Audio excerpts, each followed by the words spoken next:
Not to be confused with the decadent chocolate dessert, a brownie is a legendary household fairy popular in folklore around Scotland and England.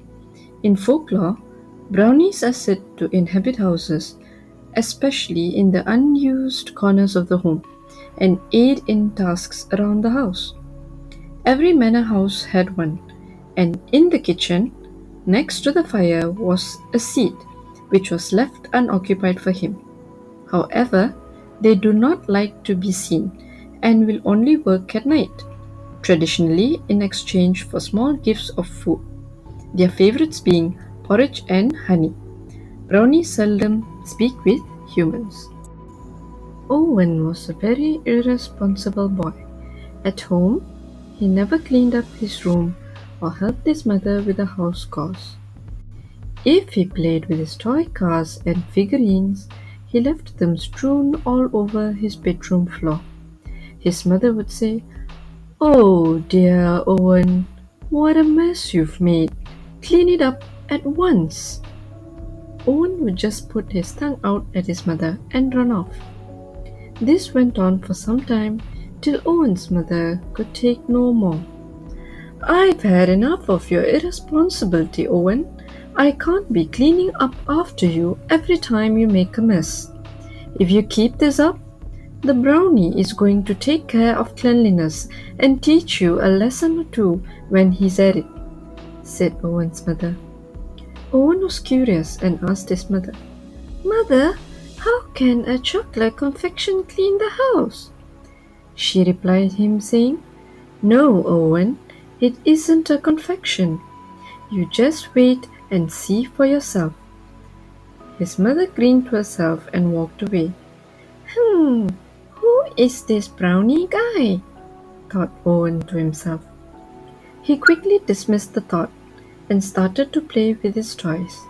As usual, he left them all over the floor and went to bed.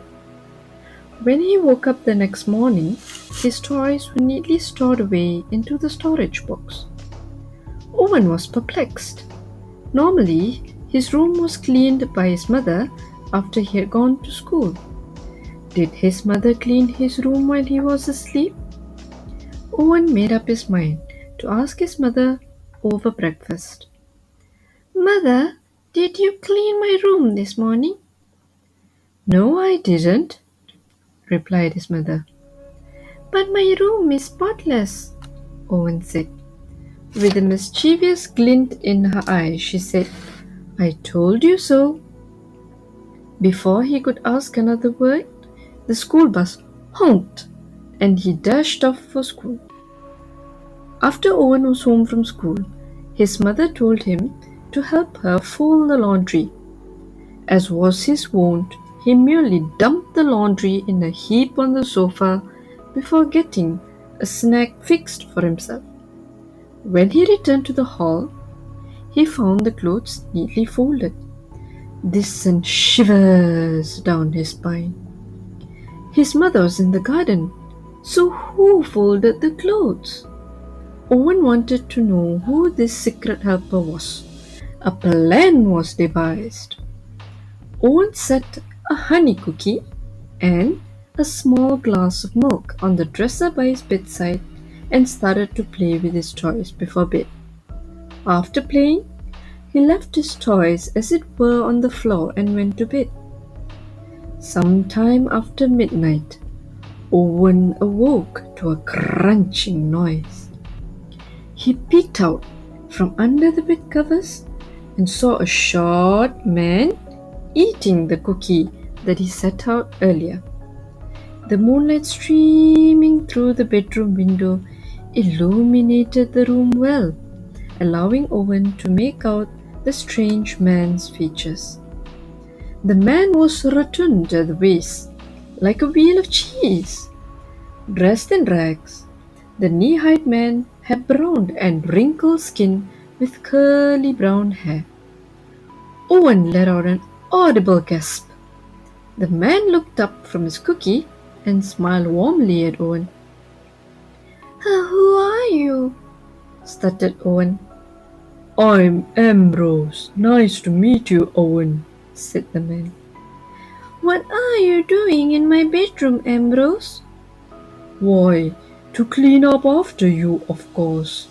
I can't stand any form of untidiness, as I'm a brownie. Owen recollected something about his mother talking about a brownie. He was curious. If you don't mind me asking, what are you, Mr. Ambrose? The fairy let out a throaty chuckle. Hey, hey, I'm a household fairy, dear boy, and my job is to clean dirty houses just like yours. I also have the power of creating a great mess that can't be cleaned for years to come if I find that those in the home can't keep themselves organized. Oh my! Exclaimed Owen. Are you going to do that in my house too? Asked Owen, as he thought of the never ending chores. No, I won't if you promise to clean up after yourself, Owen, said Ambrose. I promise, Mr. Ambrose. I have finally realized how irresponsible I've been and how much I've troubled my mother. Now, that's a good boy, Owen, said Ambrose as he patted the boy's hand. I will keep checking on you to see if you have turned into a new leaf. Owen, don't let me down. With that, Ambrose disappeared with a resounding, leaving behind a smell of clean linen and washing detergent. From that day onwards, Owen kept his room clean and helped his mother with household chores. When his mother asked him one day how he had turned 360 degrees, Owen just said, It was Mr. Ambrose the Brownie. Now, it was his mother's turn to look quizzically at him as he mopped the floor.